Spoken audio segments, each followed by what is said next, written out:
Hello students, today we will start topic electronic effect. देखिए students, ये जो आपका टॉपिक है बहुत ही ज़्यादा इम्पोर्टेंट होने वाला है और ये जो टॉपिक है बहुत ही ज़्यादा इंटरेस्टिंग है, क्योंकि इस टॉपिक में आप सीखेंगे कि कैसे आप इंडक्टिव इफेक्ट को अप्लाई करते हो, कैसे आप हाइपर कॉन्जुगेशन को अप्लाई करोगे। तो यहाँ पे आज हम इलेक्ट्रॉनिक इफेक्ट की स्टार्टिंग करने जा रहे हैं। तो सबसे पहले आपको पता होना चाहिए कि इलेक्ट्रॉनिक इफेक्ट क्यों ज़्यादा इम्पोर्टेंट है ऑर्गेनिक केमिस्ट्री में। तो देखिए, जैसे हमने बताया था कि इंटरमीडिएट तक की हमने बात कर ली थी कि क्या होता है, इंटरमीडिएट आपका फ्री रेडिकल हो सकता है, केटाइन हो सकता है, एनाइन हो सकता है। तो वो जो इंटरमीडिएट है उस पोजीशन में अभी स्टेबल नहीं है। अगर उनमें हम कुछ चेंज कर दें तो वो इंटरमीडिएट स्टेबल हो सकते हैं। अब वो चेंज हमें देखना है कि किस प्रकार से कोई इंटरमीडिएट स्टेबल हो सकता है। यानी यहाँ पे जो इलेक्ट्रॉनिक इफेक्ट होता है वो टोटली जो इंटरमीडिएट की स्टेबिलिटी को बताता है। यानी जो कोई भी आपको कंपाउंड दिया हुआ होगा उसकी स्टेबिलिटी को यहाँ पे इलेक्ट्रॉनिक इफेक्ट से हम समझ सकते हैं। तो देखिए, इलेक्ट्रॉनिक जो इफेक्ट होते हैं वो यहाँ पे 4 टाइप के होते हैं। तो आपको ध्यान होना चाहिए, इलेक्ट्रॉनिक इफेक्ट कितने टाइप के होते हैं? 4 टाइप। हाँ जी, ये हमने समझ लिया 4 टाइप। अब आप हमें ये बताइए कि 4 टाइप कौन कौन से हैं। तो देखिए, जो फर्स्ट इफेक्ट होता है वो होता है इंडक्टिव इफेक्ट। फर्स्ट टाइप कौन सा होता है? Inductive effect. तो हमें सेकंड टाइप बताइए। तो देखिए, सेकंड टाइप होता है हाइपर कॉन्जुगेशन। सेकंड टाइप कौन सा होता है? Hyper conjugation. तो हमें थर्ड टाइप बताइए।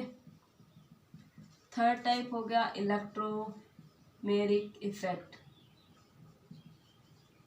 Electromeric effect.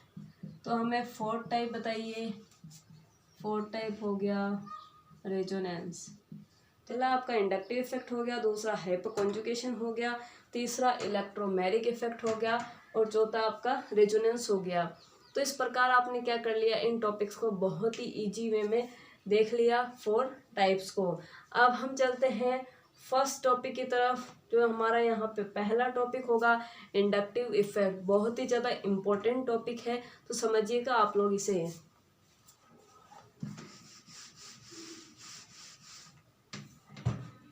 तो पहला टॉपिक है इंडक्टिव इफेक्ट।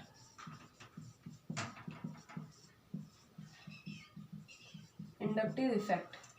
तो देखिए, इंडक्टिव इफेक्ट जो यहाँ पे इफेक्ट है एक इलेक्ट्रॉनिक इफेक्ट है। इसमें क्या होता है, ये जो इफेक्ट है वो डिस्टेंस के ऊपर क्या करता है, डिपेंड करता है। तो आपको पहला यहाँ पे क्या लिखना होगा? Distance dependent. अब देखिए, हम समझते हैं कि ये जो इंडक्टिव इफेक्ट है वो इजी वे में कैसे समझा जाता है। मान लीजिए मैं टीचर हूँ और आप क्या है, मेरे से बहुत ज़्यादा दूर बैठे हैं, आप क्या है, स्टूडेंट हैं। अब देखिए, मैं यहाँ पे हूँ और आप मेरे से थोड़ा दूर हैं। अब देखिए, होता क्या है कि मैंने क्या करा, कोई भी आपको क्वेश्चन दिया तो क्या होगा, जो फर्स्ट रो वाले स्टूडेंट होंगे वो तो मेरे क्वेश्चन को या मेरी बात को अच्छे से समझ पाएंगे। अगर मान लीजिए मैंने धीरे बोला तो मेरी आवाज़ सेकंड रो तक ही पहुंची। यानी जो मेरे क्वेश्चंस हैं, जो मेरी बातें हैं, वो फर्स्ट रो वालों ने बहुत ज़्यादा सुनी, सेकंड रो वालों ने मेरी बात कम सुनी और थर्ड रो वालों ने तो मेरी बात बिल्कुल ही नहीं सुनी। तो यहाँ पे क्या हो गया, डिस्टेंट डिपेंडेंट बात हो गई। यानी आवाज़ के जैसे ही हमारा क्या हो गया, इंडक्टिव इफेक्ट हो गया। जैसे मैंने बोला तो फर्स्ट रो वालों ने ज़्यादा सुना। यानी यहाँ पे भी ऐसी ही कुछ कंडीशन होती है कि कोई भी ग्रुप लगा हुआ होगा किसी कार्बन के ऊपर, तो जिस कार्बन पे वो ग्रुप लगा हुआ है वो कार्बन तो क्या होगा, बहुत ही ज़्यादा नज़दीक है। नज़दीक होने की वजह से वहाँ पे इंडक्टिव इफेक्ट क्या लगेगा, ज़्यादा। लेकिन जैसे ही सेकंड कार्बन की तरफ बढ़ते हैं, यानी सेकंड रो की तरफ बढ़ते हैं, तो सेकंड कार्बन की तरफ जैसे ही बढ़े तो वहाँ पे उस ग्रुप का इंडक्टिव इफेक्ट थोड़ा कम हो गया। जैसे मेरी बोली की बात कर लीजिए, मेरी आवाज़ की बात कर लीजिए, फर्स्ट रो वालों ने तो मेरी आवाज़ को ज़्यादा सुना, सेकंड रो वालों ने थोड़ा कम सुना। अब हम थर्ड रो की तरफ चलते हैं। थर्ड रो वालों ने मेरी आवाज़ को बिल्कुल नहीं सुना, यानी हम चले थर्ड कार्बन की तरफ। तो देखिए थर्ड कार्बन ने यहाँ पे इंडक्टिव इफेक्ट को बहुत ही कम फील करा। तो देखिए कैसे हम इसे समझ गए बहुत ही इजी वे में। ये क्या होता है, डिस्टेंस डिपेंडेंट। तो आपको समझ में आ गया किस वे में डिस्टेंस डिपेंडेंट मैंने आपको बोल दिया। अब देखिए बात करते हैं एग्जाम्पल की, कि हमें एग्जाम्पल से बताइए कि डिस्टेंस डिपेंडेंट क्या होता है। तो एग्जाम्पल एक तो मैंने आपको जनरल प्रैक्टिकल बॉडी वाला एग्जाम्पल दे दिया, आवाज़ वाला एग्जाम्पल दे दिया। जैसे देख लीजिए यहाँ पे कोई ग्रुप लगा हुआ है, क्या लगा हुआ है यहाँ पे कोई ग्रुप। अब देखिए ये वाला जो ग्रुप है वो इलेक्ट्रॉन को खुद की तरफ खींच भी सकता है, या ये इलेक्ट्रॉन रिलीजिंग ग्रुप भी हो सकता है। अभी हम इसकी बात नहीं कर रहे। देखिए ये जो ग्रुप लगा हुआ है ये इस कार्बन पे लगा हुआ है। तो देखिए इस कार्बन के ऊपर इस ग्रुप का बहुत ही ज़्यादा इफेक्ट है, यानी ये वाला जो कार्बन होगा वो बहुत ही ज़्यादा इस ग्रुप के इंडक्टिव इफेक्ट को क्या कर रहा है, यहाँ पे सहन कर रहा है। फिर देखिए सेकंड कार्बन की तरफ आते ही ये जो इफेक्ट है वो कम हो गया, और लास्ट कार्बन की तरफ आते ही ये बहुत ज़्यादा इंडक्टिव इफेक्ट कम हो गया। तो देखिए इस प्रकार हम बोल सकते हैं कि ये क्या है, डिस्टेंस डिपेंडेंट एक इफेक्ट है। तो आपने इसे समझ लिया। अब देखिए क्या होता है यहाँ पे, ये टू टाइप का होता है। ये जो इंडक्टिव इफेक्ट है उसकी बात करते हैं, तो ये कितने टाइप का होता है इंडक्टिव इफेक्ट, टू टाइप का होता है। अब देखिए टू टाइप कौन कौन से हैं। तो एक टाइप है आपका माइनस आई इफेक्ट, एक कौन सा टाइप हो गया, माइनस आई इफेक्ट, और दूसरा टाइप कौन सा हो गया, प्लस आई इफेक्ट। तो देखिए आप लोगों को समझना है माइनस आई क्या होता है और प्लस आई क्या होता है। देखिए आप लोगों को पता है जहाँ कहीं पे भी माइनस लगता है इसका मतलब क्या हो गया, वो भूखा है। क्या है वो, भूखा। और माइनस लग गया इसका मतलब वो इलेक्ट्रॉनों को खुद की तरफ खींचेगा। भूखा है तो भूखा क्या करेगा, इलेक्ट्रॉनों को खुद की तरफ खींचेगा। यानी जो माइनस आई इफेक्ट वाले जो ग्रुप होते हैं वो इलेक्ट्रॉन्स को खुद की तरफ खींचते हैं, यानी ये वाले जो ग्रुप होते हैं वो हाईली इलेक्ट्रॉन नेगेटिव होते हैं। तो हम क्या लिख देते हैं, फर्स्ट पॉइंट हाईली इलेक्ट्रोनेगेटिव। क्या होते हैं ये, हाईली इलेक्ट्रोनेगेटिव होते हैं। हाईली इलेक्ट्रोनेगेटिव होने की वजह से ये इलेक्ट्रॉनों को खुद की तरफ खींचते हैं। तो किस प्रकार हम इसे शो करेंगे, तो देखिए हम ऐसे शो करेंगे। ये मान लिया कोई ग्रुप है माइनस आई वाला, तो ये क्या करेगा, इलेक्ट्रॉनों को खुद की तरफ खींचेगा। यानी ये देखिए इस वे में इसने इलेक्ट्रॉनों को खुद की तरफ खींचा। तो ये हो गया माइनस आई इफेक्ट। अब हम बात करते हैं प्लस आई इफेक्ट की। देखिए प्लस आई इफेक्ट क्या होता है, हाईली इलेक्ट्रोपॉजिटिव। यानी ये क्या होता है, प्लस। प्लस हमेशा क्या करता है, आप लोगों को पता है, हमेशा इलेक्ट्रॉन डोनेट करता है। ये दूसरों को इलेक्ट्रॉन देता है, दूसरों को इलेक्ट्रॉन दे रहा है, इसका मतलब ये क्या हो गया, हाईली इलेक्ट्रोपॉजिटिव हो गया। यानी ये हो गया लेस इलेक्ट्रोनेगेटिव। क्या बोल सकते हैं, दूसरों को इलेक्ट्रॉन दे रहा है, इसका मतलब क्या हो गया, लेस इलेक्ट्रोनेगेटिव। तो ये प्लस आई इफेक्ट ग्रुप वाले क्या होते हैं, लेस इलेक्ट्रोनेगेटिव। क्या हो गए, लेस इलेक्ट्रोनेगेटिव। तो देखिए ये क्या करते हैं, इलेक्ट्रॉन को रिलीज करते हैं, इलेक्ट्रॉन को खींचते नहीं है, इलेक्ट्रॉन को रिलीज करते हैं। तो किस वे में करेंगे, देखिए ये कार्बन कार्बन और ये मैंने लगा दिया प्लस आई का कोई ग्रुप, तो ये इलेक्ट्रॉन को क्या करेंगे, रिलीज। यानी ये इस प्रकार इलेक्ट्रॉन देंगे, ये इस प्रकार जाएगा और ये इस प्रकार जाएगा। तो ये हो गया माइनस आई और ये हो गया आपका प्लस आई। तो इस प्रकार आपने क्या कर लिया, माइनस आई और प्लस आई को बहुत ही इजी वे में कवर कर लिया। अब देखिए हम यहाँ पे जानते हैं कि इलेक्ट्रॉन का यहाँ पे जो डिस्प्लेसमेंट होता है वो कैसे होता है। क्या यहाँ पे पूरे के पूरे जो बॉन्ड के इलेक्ट्रॉन है वो पूरे ही चले जाते हैं, यानी ये वाला ग्रुप क्या पूरे इलेक्ट्रॉन देगा या ये वाला ग्रुप पूरे इलेक्ट्रॉन देगा। तो देखिए यहाँ पे पूरे इलेक्ट्रॉनों का डिस्प्लेसमेंट नहीं होता है, यहाँ पे ओनली पार्शियल डिस्प्लेसमेंट होगा। तो डिस्टेंस डिपेंडेंट के साथ आप एक बात और नोट कर सकते हो, partial displacement, partial displacement of electrons. तो ये आपको समझना है कि क्या होता है ये पार्शियली डिस्प्लेसमेंट ऑफ इलेक्ट्रॉन होता है और ये डिस्टेंस डिपेंडेंट होता है। ये 2 टाइप का होता है, एक -I होता है, एक +I होता है। -I हाईली इलेक्ट्रोनेगेटिव होता है और जो +I होता है वो लेस इलेक्ट्रोनेगेटिव होता है। -I क्या करता है, इलेक्ट्रॉन को खुद की तरफ लेता है और +I क्या होता है, इलेक्ट्रॉन दूसरे को देता है। तो जो इलेक्ट्रॉन को लेगा, ये क्या कर रहा है, इलेक्ट्रॉन को ले रहा है, तो इसे हम क्या बोलते हैं, इलेक्ट्रॉन विड्रॉइंग ग्रुप। क्या बोलते हैं, इलेक्ट्रॉन विड्रॉइंग ग्रुप। तो ये आपको समझ में आ गया कि इस ग्रुप को हम क्या बोल देते हैं, इलेक्ट्रॉन विड्रॉइंग ग्रुप। अब ये क्या कर रहा है, इलेक्ट्रॉन को रिलीज कर रहा है। देखिए ये क्या कर रहा है, इलेक्ट्रॉन रिलीज कर रहा है, इसलिए हमने इसे क्या बोल दिया, electron releasing group. Electron releasing group. तो ये आपको समझ में आ गया इलेक्ट्रॉन विड्रॉइंग ग्रुप कौन सा होता है, और ये भी आपको समझ में आ गया कि इलेक्ट्रॉन विड्रॉइंग ग्रुप कौन सा होता है। अब देखिए आपको एक और बात ध्यान रखनी है कि जैसे हमने बोला कि जो इंडक्टिव इफेक्ट होता है वो डिस्टेंस पे डिपेंड करता है। तो देखिए मैंने आपको यहाँ पे 3 कार्बन ही दर्शाए हैं, मैंने आपको 4th 5th 6th carbon show क्यों नहीं करा। तो देखिए क्या होता है, इंडक्टिव इफेक्ट जो होता है वो फर्स्ट कार्बन पे बहुत ज़्यादा लगता है, सेकेंड पे थोड़ा कम लगता है, थर्ड पे और ही कम लगता है, और फोर्थ पे तो बहुत ज़्यादा कम लगता है। यानी थर्ड और फोर्थ कार्बन पे आते ही इंडक्टिव इफेक्ट लगभग क्या हो जाता है, 0 हो जाता है। ये आपको ध्यान रखना है। यानी थर्ड फोर्थ तक आप आ गए तो फोर्थ के समथिंग ये इंडक्टिव इफेक्ट क्या हो जाएगा, लगभग 0 हो जाएगा। तो ये भी आपको एक इम्पोर्टेंट नोट में बात ध्यान रखनी है। तो इस वे में हमने एक जनरल इंट्रोडक्शन देख लिया इंडक्टिव इफेक्ट का। तो देखिए स्टूडेंट्स, हमने बात करी यहाँ पे -I और +I के जनरल इंट्रोडक्शन की। अब हम देखते हैं कि किस प्रकार से यहाँ पे जो चार्ज का सेपरेशन होता है वो कैसे होता है। तो देखिए ये है अपना -I इफेक्ट, ये है अपना -I इफेक्ट, और ये है अपना +I इफेक्ट। अब देखिए जो इंडक्टिव इफेक्ट होता है उसमें एक इम्पोर्टेंट बात क्या आती है कि इंडक्टिव इफेक्ट में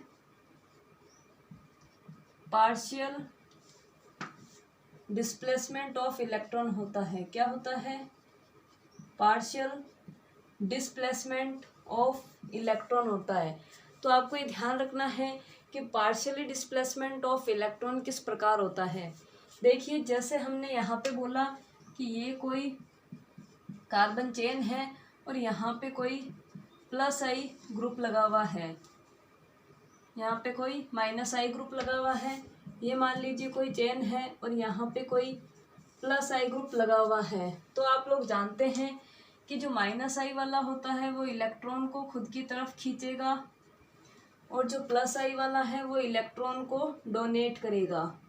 तो देखिए इस प्रकार यहाँ पे क्या होगा, पार्शियली चार्ज आएगा। कैसा चार्ज आएगा, पार्शियली चार्ज आएगा, यानी टोटली माइनस या टोटली प्लस नहीं आएगा, ओनली पार्शियली चार्ज आएगा। पार्शियली चार्ज कैसे आएगा देख लीजिए, ये जो -I ग्रुप है वो इलेक्ट्रॉन को खींचेगा तो इसके ऊपर माइनस का चार्ज आएगा, बट पूरा माइनस नहीं आएगा।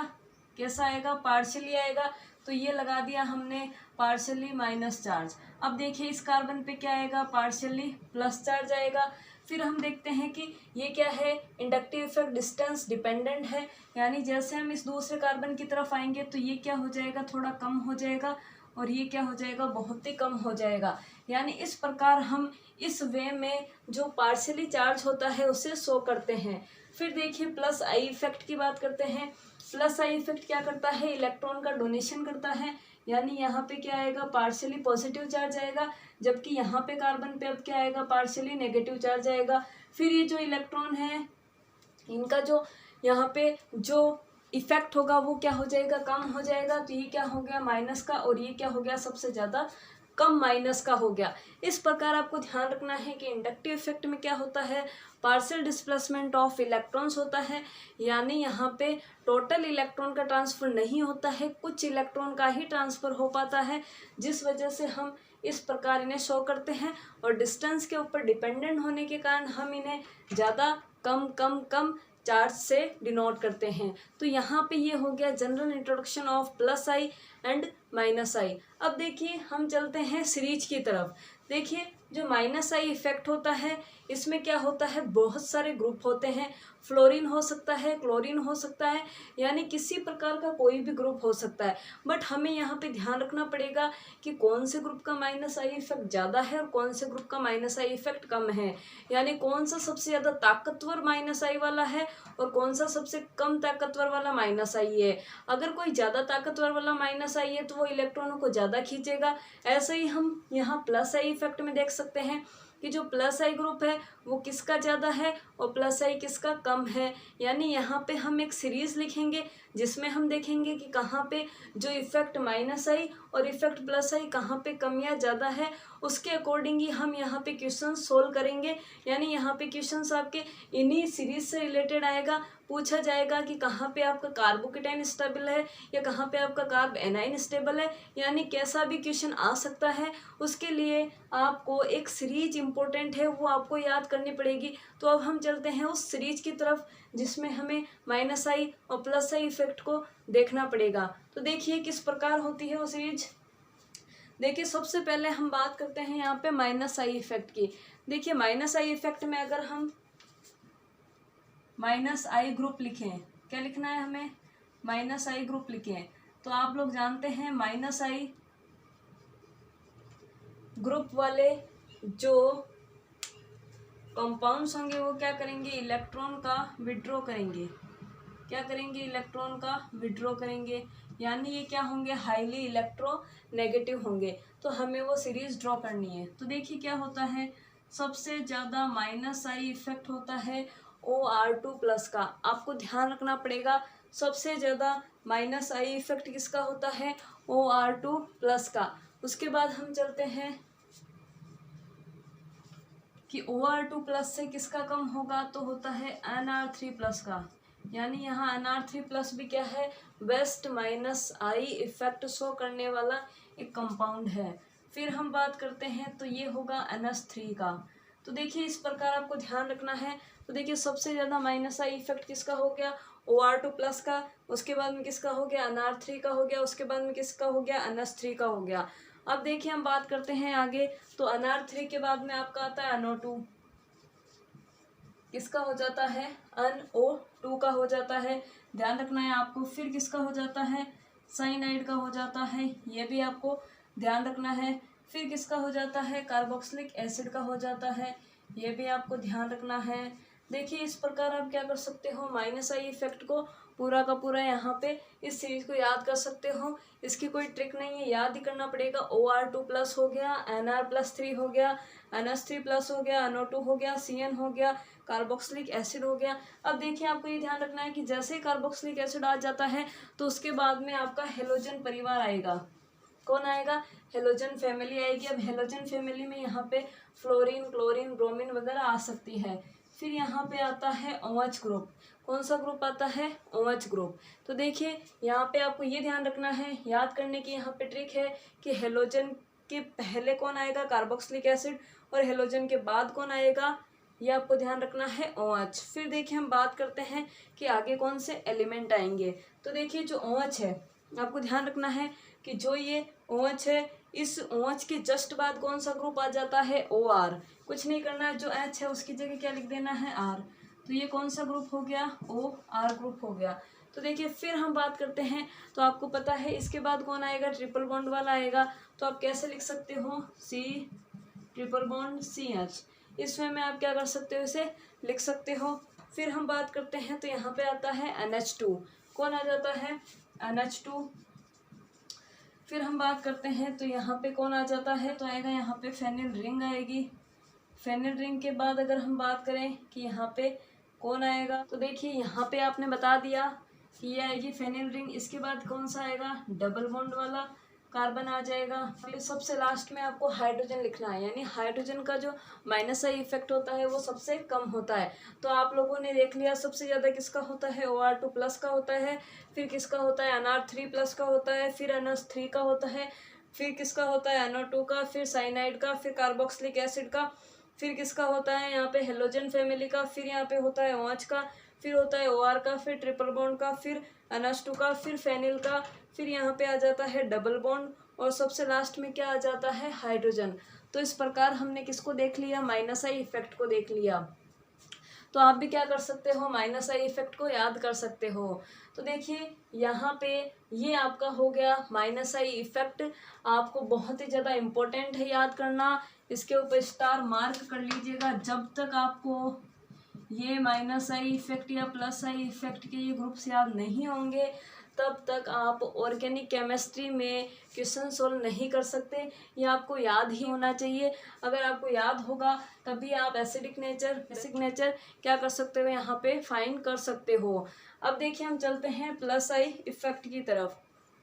तो देखिए प्लस आई इफेक्ट में जो पहला ग्रुप है, सबसे ज़्यादा प्लस आई किसका होता है, वो है NH माइनस, यानी यहाँ पे प्लस आई इफेक्ट किसका ज़्यादा हो गया, NH माइनस का। फिर हम बात करते हैं कि प्लस आई इफेक्ट में उसके बाद कौन आता है, तो वो है O माइनस। किसका होता है plus I effect, O minus का। फिर हम यहाँ पे बात करें तो यहाँ पे अगला जो ग्रुप है वो क्या हो जाएगा, COO माइनस। कौन सा ग्रुप हो गया, COO माइनस। फिर यहाँ पे हम बात करें तो 3 डिग्री कार्बन आ जाएगा।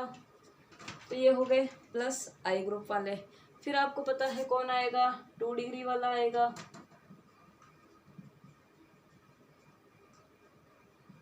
ये कौन सा हो गया, 2 डिग्री वाला। फिर यहाँ पे कौन सा आएगा, 1 डिग्री वाला। तो लिख दीजिए आप यहाँ पे 1 डिग्री वाला।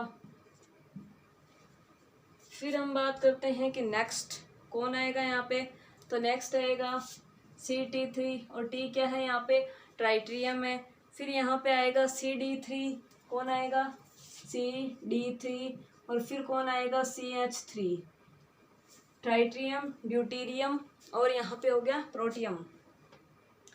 तो देखिए ये हो गए हाइड्रोजन के आइसोटॉप्स हो गए, ये हो गया हाइड्रोजन, ड्यूटीरियम और ट्राइटियम। फिर बात करते हैं लास्ट में, तो सबसे ज़्यादा होगा ट्राइटेरियम का, फिर होगा ड्यूटीरियम का, और सबसे लास्ट में होगा सिंपल हमारे हाइड्रोजन का यानी प्रोटियम का।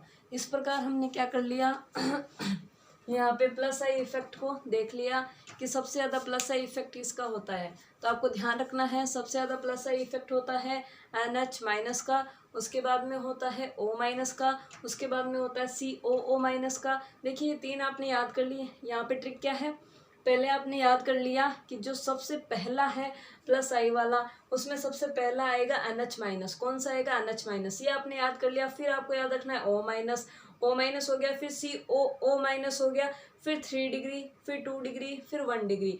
1 डिग्री के पास पहुंचने के बाद आपको ध्यान रखना है CT3, फिर आपको ध्यान रखना है CD3, फिर आपको ध्यान रखना है CH3, फिर आपको नॉर्मल ट्राइट्रियम और नॉर्मल ड्यूटीरियम। इस प्रकार क्या हो जाता है, प्लस आई इफेक्ट याद हो जाता है। फिर हम बात करते हैं माइनस आई इफेक्ट को याद करने की। तो देखिए यहाँ पे आपको ध्यान रखना है सबसे पहले होगा OR2 प्लस। कौन होगा, OR2 प्लस। फिर कौन होगा, NR3 प्लस। कौन होगा, NR3 प्लस। फिर होगा अमोनिया NH3 प्लस। फिर होगा NO2। फिर कौन सा होता है यहाँ पे, साइनाइड। फिर होता है कार्बोक्सिलिक एसिड। कार्बोक्सिलिक एसिड के बाद में हेलोजन आएगा। हेलोजन के बाद OH आएगा। OH के जस्ट बाद OR आता है। OR के जस्ट बाद क्या आता है, ट्रिपल बॉन्ड वाला आता है। ट्रिपल बॉन्ड के जस्ट बाद NH2, फिर डबल बॉन्ड वाला, फिर फेनिल वाला, फिर डबल बॉन्ड वाला, और सबसे लास्ट में कौन आता है, हाइड्रोजन। यानी इजी तो आपके लिए क्या है, प्लस आई इफेक्ट वाला है, कुछ नहीं करना है। सबसे पहले क्या आएगा, N वाला आ जाएगा, NH माइनस वाला, फिर O माइनस वाला, फिर COO माइनस वाला, फिर 3 डिग्री, 2 डिग्री, 1 डिग्री, फिर वहाँ पे CT3 वाला, CD3 वाला, CH3 वाला, और फिर ट्राइट्रियम, ड्यूटीरियम। और इसमें किस प्रकार होगा, यहाँ पे OR2 plus, NR3 plus, NH3 plus, ये हो गए। फिर क्या होगा, NO2 के बाद कौन आता है, साइनाइड। साइनाइड के बाद में क्या आता है, कार्बोक्सिलिक एसिड। कार्बोक्सिलिक एसिड के बाद में हेलोजन। हेलोजन में OH, फिर OR, फिर आप आगे याद कर सकते हैं। तो इस प्रकार हमने क्या कर लिया, यहाँ पे माइनस आई इफेक्ट और प्लस आई इफेक्ट को याद कर लिया। यानी आज का हमारा जो इम्पोर्टेंट पार्ट होता है वो हमने कंप्लीट कर लिया। अब हम यहाँ से आगे की तरफ चलेंगे कि कैसे क्वेश्चन एग्जाम्स में पूछे जाते हैं।